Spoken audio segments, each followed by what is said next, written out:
Keďže Andrej prišiel pred nejakými 4 dňami z Austrálie, tak vidíte, obraz už je hotový. Preto tak, takže je to veľmi rýchlo. Hej.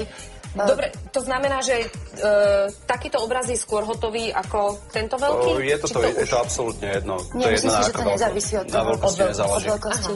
Dobre.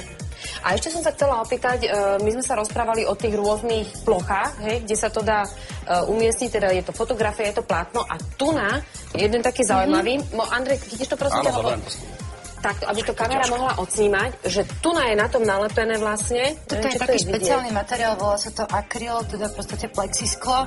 Je to také najluxusnejšie moderné prevedenie, vhodné do moderných interiérov.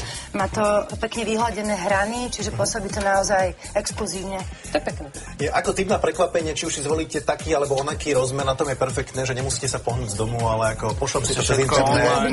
Doručené ku vám do dverí a zaplatíte to rovno poštárovi, čiže netreba žiadne kreditné karty a podobné. Pekný obraz takto niekde do spálne, do obývačky, možno aj s tou vašou témou. Toto je absolútny dôkaz, ako ktorý keď si niekto zavesí nad posteľ, no čo už to môže byť. Teda myslím jeden z tých dvoch.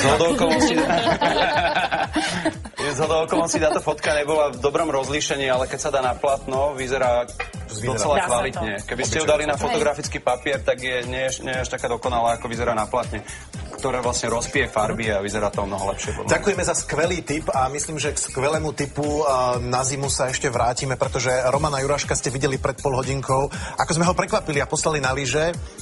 A už si ich aj vybral a teraz uvidíme, ako to dopadne.